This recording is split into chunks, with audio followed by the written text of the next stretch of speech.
बिस्मिल्लाहिर्रहमानिर्रहीम। अस्सलाम वालेकुम नाज़रीन, मैं तारिक इस्माइल सागर आपकी खिदमत में बहुत अहम गुजारिशात लेकर हाज़िर हुआ। मेरी दरख्वास्त है, मैंने ऐसा कभी कहा नहीं, लेकिन इस वीडियो को आप पूरा देखें। इसमें आपको बहुत कुछ जानने को मिलेगा और मुमकिन है आपको कोई ऐसा नुक्ता भी इसमें मिल जाए जिसको वो मिस्र जो तरा होता है ना, यानी जो जो हासिल गज़ल होता है शेर, वो आपको मिल ही जाए और इंशाल्लाह मिलेगा भी। सरदार अब्दुल क़य्यूम ख़ान मरहूम, अल्लाह उनके दर्जात बुलंद करे, बहुत ग्रेट आदमी थे।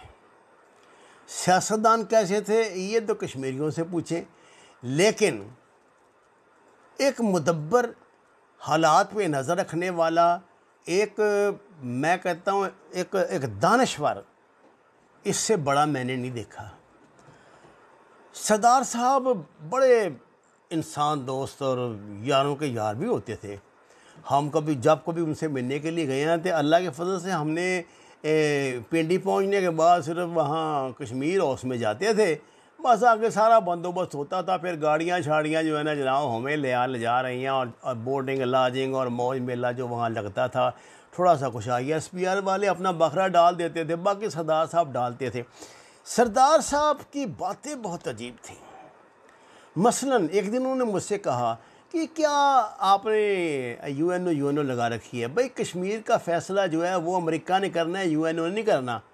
मैंने कहा ये हजूर आप क्या बात कर रहे हैं, तो करारदाद तो आपने UNO में पेश की थी। उन्होंने कहा जब हमने करारदाद पेश की थी तब दुनिया के सुपर पावर का भी तयन नहीं हो सका था, अब हो गया है। अब दुनिया की किस्मत के फ़ैसले अमेरिका ने करने, आप अमेरिका को खुश रखें तो ये मामला तय हो जाएंगे। उस वक्त तक अभी ये नामो निशान भी नहीं था इसका, हमारे CPEC का या दूसरे मामला का। एक तो ये बात मुझे उनकी याद है। सरदार साहब की ज़िंदगी में पाकिस्तानी सियासतदानों ने आज़ाद कश्मीर में मुँह मारी शुरू कर दी थी।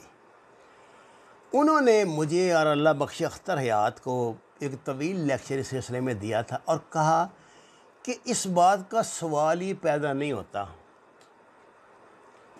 कि पाकिस्तानी सियासी जमातें अगर इसमें चली जाएं जम्मू कश्मीर में, हमारे आज़ाद कश्मीर में, तो क़यामत तक या इसका कभी फ़ैसला होगा, या कभी पाकिस्तान का हिस्सा बनेगा, या आज के बाद कश्मीरी अपना वजूद भी बरकरार रख पाएंगे। मुझे इस बात पे बड़ी हैरत होती थी। तो उन्होंने फिर मुझे बताया कि हमारे पाकिस्तानी जमातों के तर्ज़ अमल के बाद इंडिया की सियासी जमातें घुसियाँ वहाँ मकबूजा कश्मीर, उससे पहले तो वो नहीं गए थे। ये रवायत थी कि जो सन ऑफ सॉइल है ना वही से डील करेंगे। इसकी मैं एक बड़ी अजीब मिसाल आपको देने लगा हूँ। आपको इस बात का पता है कि ये लश्कर तैयबा पे पाबंदी क्यों इंटरनेशनल फ़ौरन लग गई थी?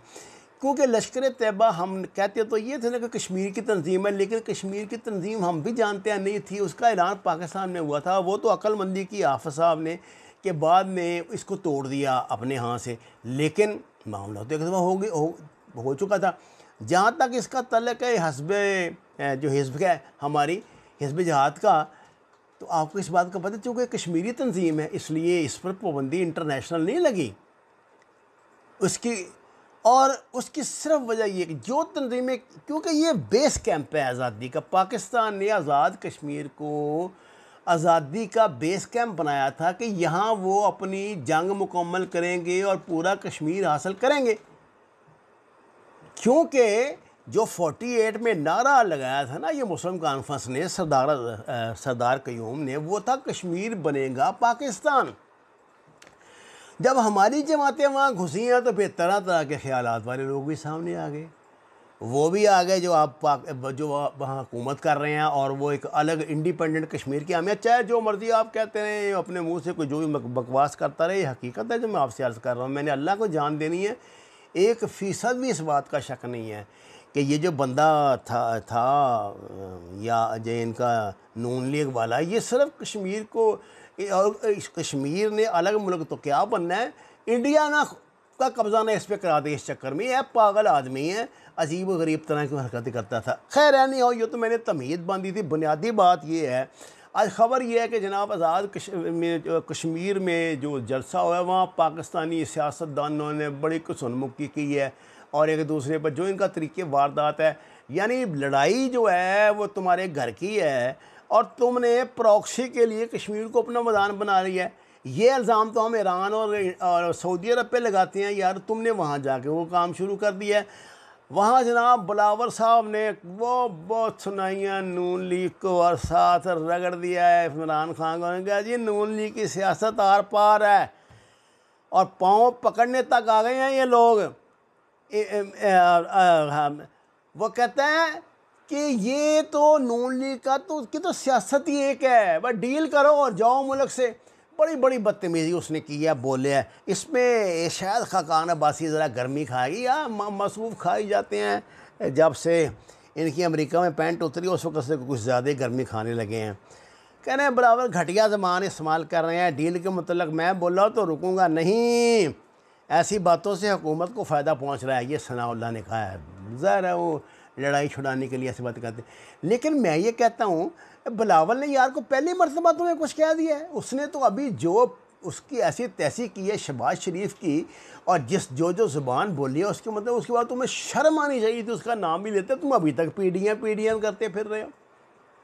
अब मुझे ये पता है कि जो कश्मीर का इलेक्शन हो रहा है बिल्कुल ऐसे ही होगा जैसे गिलगित कद्दू का हुआ था कि चीखें ये मार रहा था कुछ ज़्यादा ज़ोर से बिलावल।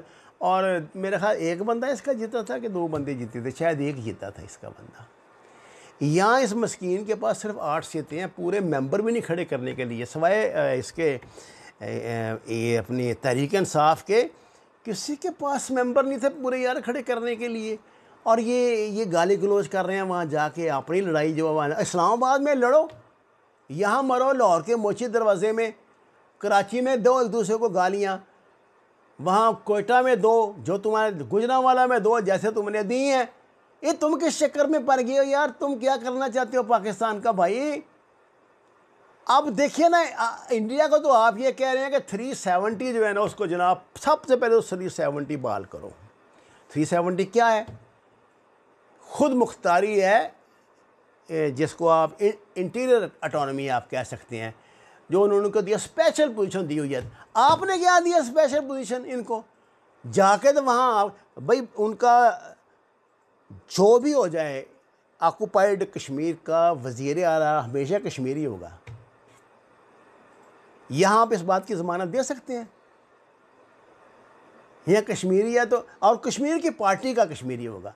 हमारे यहाँ क्या मुस्लिम लीग नून का कश्मीरी है, ये पीपल पार्टी का कश्मीरी है, ये फलां का कश्मीरी है। ये काम ना करें, ये आपको बहुत नुकसान पहुँचाएगा। अभी आप उसकी समझ नहीं आ रही कि मकबूजा कश्मीर के जो नौजवान हैं या आज़ाद कश्मीर के जो आप नौजवान हैं वो कैसे सोचते हैं और आपकी इन हरकतों का क्या मतलब लेंगे। खुदा रहा अपनी लड़ाई को अपने घर तक रखें। अपना गंद जो है ना वो बाहर गली में ना बखेरें, लोगों को तुम्हारी औकात का पता लग जाएगा। वैसे तो पता ही अल्लाह की रहमत से, लेकिन फिर भी चलो जो थोड़ा बहुत भरम है वो रहने दो। अब साहब बड़ी बड़ी अजीब बातें सुनने में आ रही हैं। आपको पता ही है फिर मुराद सईद की ज़ुबान का, उसने कहा जी कि आपकी अम्मी जान ने वो जो राजीव गांधी की आमद में कश्मीर के बोर्ड क्यों उठाए थे, वो जो लगे हुए हैं ना इधर हमारे आज़ाद कश्मीर में, तो श्रीनगर रोड और श्रीनगर शाहरा और ये और वो सारे हटा दिए थे ना भाई जान अपना मोहतरमा ने। और दूसरी बात ये है, ये जो हर बात में कह देता है ना ये बिलावल कि जी वो दिल्ली इस्लामाबाद को इनका फ़ैसला कश्मीरियों का मानना पड़ेगा, ये करना पड़ेगा। या तो वो इसकी करे वजाहत कि मैं इंडिपेंडेंट कश्मीर की बात नहीं कर रहा। अगर वजाहत नहीं करता तो वो इंतहाई बेशर्मी और बेगैरती का मुजाहरा कर रहा है। और यही इनकी पॉलिसी सिंध में है। सिंध को भी ये मुल्क से अलहदा करना चाहते हैं, सिंध को भी ये ना ऐसे एक कन्फेडरेशन बनाना चाहते हैं। उनकी कोशिश ये है कि सब पंजाब रह जाए खाली पाकिस्तान, और बाकी जितने हैं ना ये अपनी अपनी कन्फेडरेशन बना के अपना अपना लूटो, अपना अपना खाओ और मौज मिला करो। फिर तुम्हारा तो हिसाब देने का वक्त आ गया है। तुम कौन होते हो हमें ये बताने वाले कि किसने फ़ैसला कबूल करना है किसने नहीं करना? कश्मीरी खुद बड़े गैरतमंद हैं, आप इस बात से बेफिक्र हो जाओ। और तुम जैसे लोगों को कोई गैरतमंद बंदा सेलेक्ट कर लेगा, मैं तो ये बात मान नहीं सकता। ना खुदा ना खास्ता कभी कश्मीर में तुम्हारी हुकूमत रही है, ना आंदा रहेगी।